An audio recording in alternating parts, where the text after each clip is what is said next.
Everyone, welcome back to my YouTube channel. তোমাদের কথা দিয়েছিলাম ক্রিসমাসের একটা বড় ব্লগ নিয়ে আসবো, সেই মতো চলে এসেছি। এটা হলো ক্রিসমাসের আগের দিন। এরা এখনও পর্যন্ত ক্রাফটের কাজগুলি নিজেরাই শেষ করতে পারেনি। এই জিনিসগুলো নিজের হাতে বানিয়েছে। কিভাবে বানাতে পারে আমি জানি না, আমার পক্ষে তো কোনো দিনই সম্ভব নয়। এরা বানাতে বানাতে নিজেরাই একটু পাগল হয়ে গেছে, তাই একটু নাচানাচি করে নিচ্ছে। তারপর আমরা চলে গেলাম পায়েলদের বাড়ি। এখানেই ক্রিসমাসটা সেলিব্রেট করার আমাদের প্ল্যান আছে।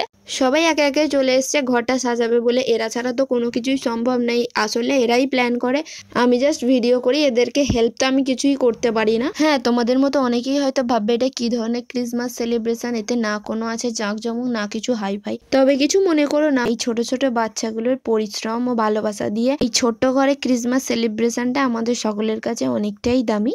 আশা রাখবো ভিডিওটা তোমরা শেষ পর্যন্ত দেখবে।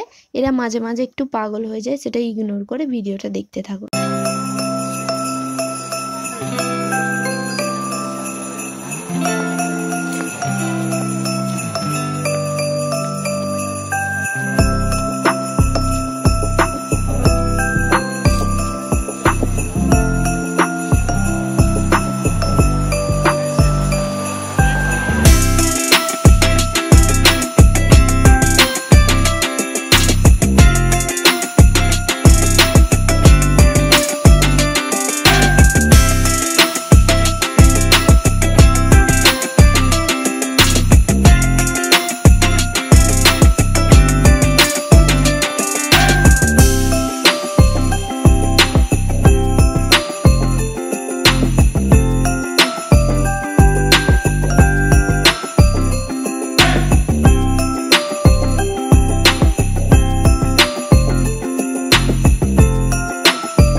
আজ অনেকটা রাত হয়ে গিয়েছিল, তাই যে যার বাড়ি চলে গেল।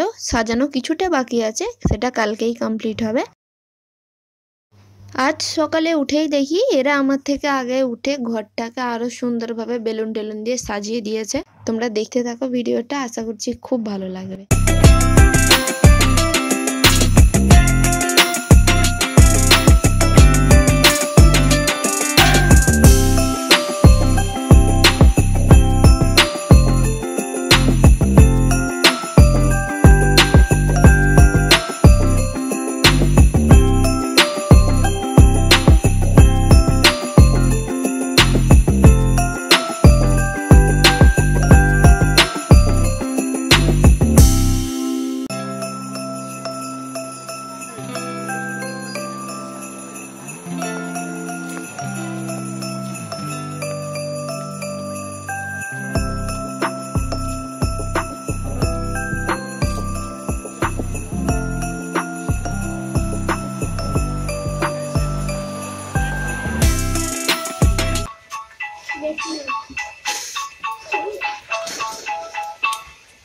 Dashing through the snow in a one-horse open sleigh, o'er the fields we go, laughing all the way.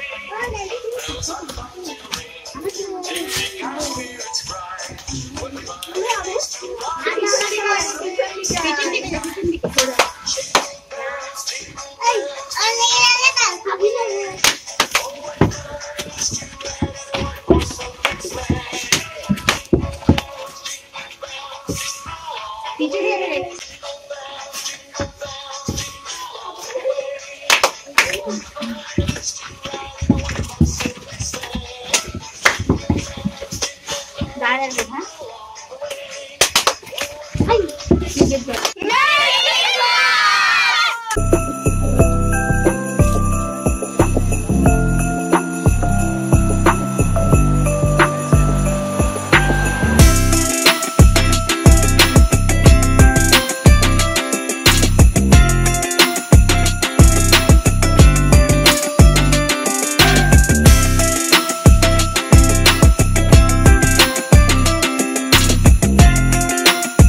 এতদূর দেখেই থাকো, তাহলে এই বাচ্চাগুলোর জন্য একটা লাইক করে দিও। আর আমাদের ক্রিসমাস সেলিব্রেশনটা কেমন লাগলো কমেন্ট করে অবশ্যই জানিও। সবাই নিজের হাতে কিছু গিফট বানিয়েছিল সকলের জন্য, সেই গিফটগুলোই দেয়া দিয়ে চলছে। এখানে দেখো আমি কতগুলো গিফট পেয়েছি, আমি কিছুই দিতে পারলাম না, ওরা দেখো আমার জন্য এত কিছু বানিয়েছে। তারপর ছিল ছোট্ট করে একটু মুড়ির চাট, কারণ সব সেলিব্রেশনই তো খাওয়া দাওয়া ছাড়া অসম্পূর্ণ, খাওয়া দাওয়া না থাকলে কি সেটা ভালো লাগে। আমাদের তৈরি করা মুড়ির চাটটা পুরো দোকানের ঝালমুড়ির মতো খেতে হয়েছিল, এখন বলতে বলতে জিভে জল চলে আসছে। এদের রিয়াকশনটা একবার দেখো, দেখলেই বুঝতে পারবে কতটা টেস্টি খেতে হয়েছিল। যে খাওয়া দাওয়া কমপ্লিট করে আমরা যে যার বাড়ি চলে গিয়েছিলাম, বাড়িতে পৌঁছেই দেখি এত কেক। তারপর আমি আর দিদি বসে পড়েছি রান্না করতে। আজকে প্ল্যান ছিল বাড়িতে হবে মিক্সড রাইস আর চিকেন কষা, সেই মতো সব রকম তোড়জোড় চলছে।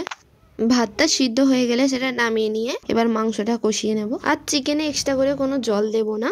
চিকেনটা হয়ে গেলে ভালোভাবে রাইসটা মিক্সড করে নেব। আমাদের সমস্ত রান্না রেডি, আমরা সকলে মিলে খাবার দাবার নিয়ে চলে গিয়েছিলাম ছাদে। তারপর সকলে মিলে লাঞ্চটা সেরে নিলাম। ক্রিসমাসের দিনটা তোমরা কিভাবে কাটালে কমেন্ট করতে কিন্তু ভুলো না। সন্ধ্যাবেলা সকলে মিলে একটু সিঙ্গারা খাওয়া হলো, তারপর সোহানা আর দিদি চলে গেল বাড়ি। তোমাদের সাথে দেখা হচ্ছে নেক্সট ব্লগ। আজকের মতো এইটুকুই, টাটা।